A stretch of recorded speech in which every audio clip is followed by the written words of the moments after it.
My child, I wish you were here because now my life is just a blur. Dark, dreary, it feels like life without air. Lord, help, peace, peace, be still. To think I was just told my son had been killed. My name is Rose Smith. I lived in Louisville all my life. I lost my son, Corey Ace Crow, to a homicide October 25th, 2014, here in Louisville, Kentucky. He was murdered by an abandoned vacant home.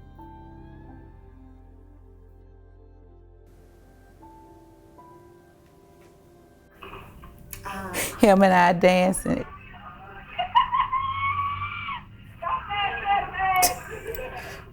And he just let me just go on, didn't he? I'm sorry, I just had to watch it again. I didn't even notice this until yesterday. The fifth signature, Corey. It means this is his 5-year-old son. Had you sign the book that the cemetery gave you, the death book. He was over here at this house playing with his brother, and he said, "Come with me so I can sit on my daddy's lap." And this is what he was talking about, sitting on this blanket, this throw. No child should have to substitute this.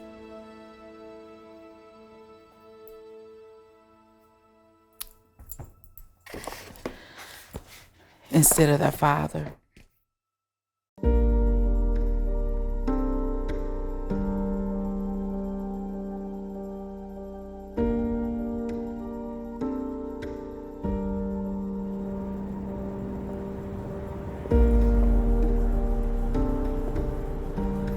I sit in shooting reviews every Friday. We review every shooting, every homicide. We have pictures of victims, we have pictures of shooters. And every time I look into a 13 or 14-year-old face, either as a victim or a shooter, it tears me apart. I want to stop looking at those pictures on Friday. You know, I've lost count of how many people I've lost specifically to violence with guns. And way too often we react to it. We react to it with police.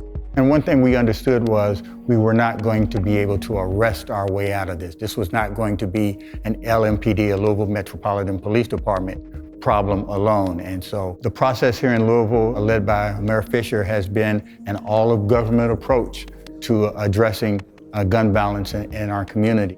Oftentimes people look at legislators or politicians, elected officials, as experts on everything, and we're not. So I just listen to the experts.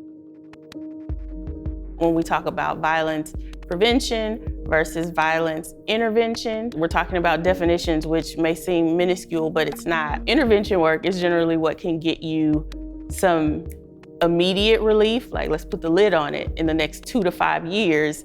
But if you don't do the other things with it, then it's just gonna boil over.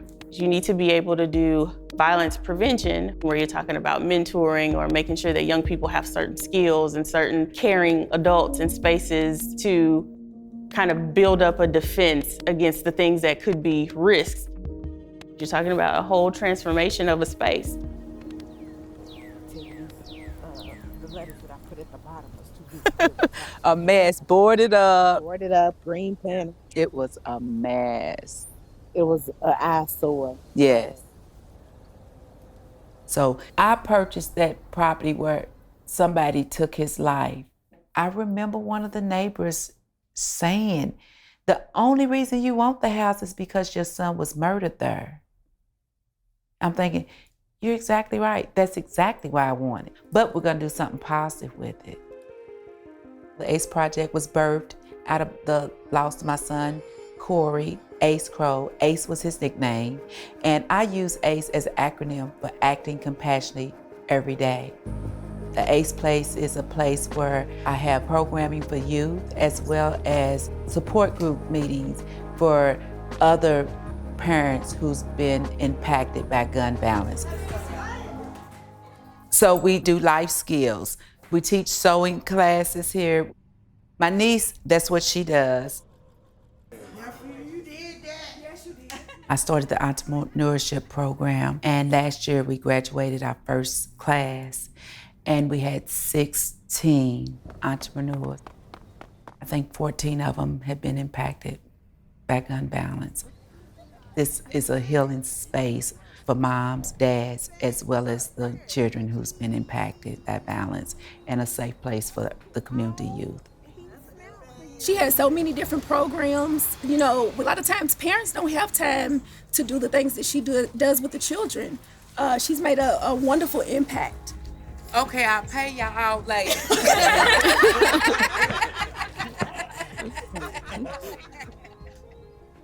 An issue within violence prevention and intervention where the funding sources are government, and you have community-based organizations that are very grassroots that don't have the fiscal capacity to kind of deal with all of the red tape of government.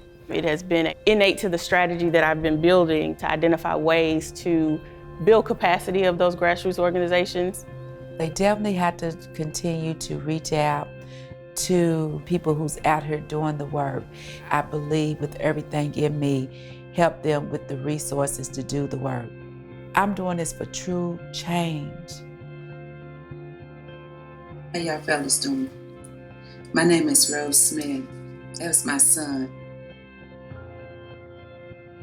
She is a voice that once you hear it, you can't unhear it.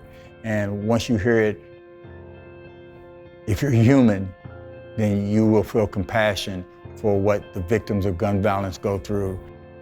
He was fatally injured, but I was critically wounded. Every time I turn on the TV and I hear of another person being murdered, my God, it's like throwing salt on my open wounds. Hopefully that conviction will lead you to lend your support, to get engaged, to help others get engaged and understand that this is not something that is somebody else's responsibility. It's not the easiest thing to do, community level work, but it's necessary when you want strategies to thrive. And if you don't build coalitions, it won't work.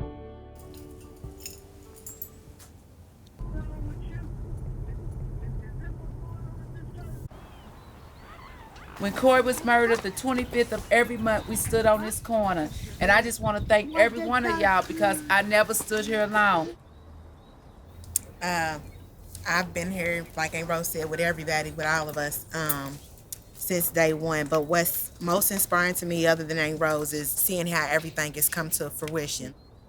I vividly remember conversations me and Aunt Rose had, like, we need to do this. I want to do this. I think we should do this. And I'm like, yeah, let's do it. I mean, she's an inspiration within herself, but like it lets me know that not only can you heal from the hurt and the trauma that you've been through, but whatever you have in your mind to do, it can be done. It can be done.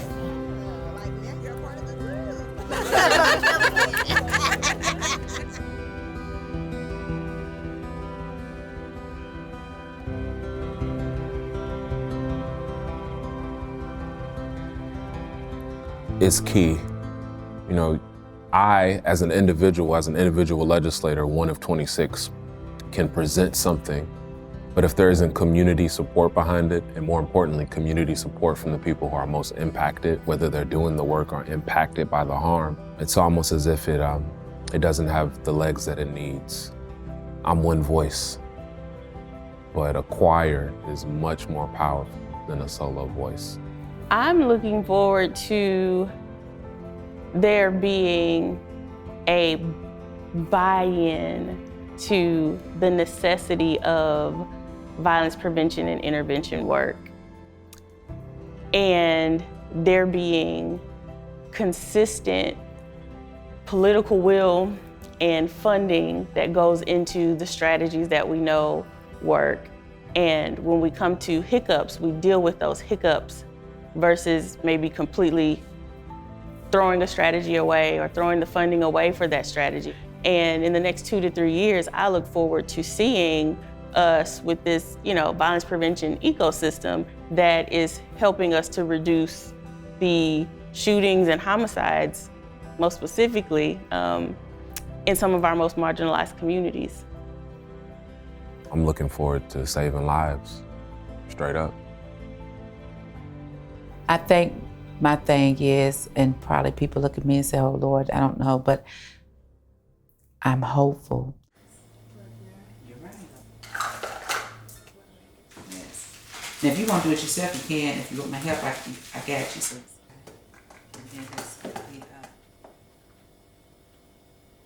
What I always tell you, that what's our affirmations? You what? Strong, intelligent, and God's greatest creation. You're God's greatest creation, that's right. And don't let nobody tell you otherwise.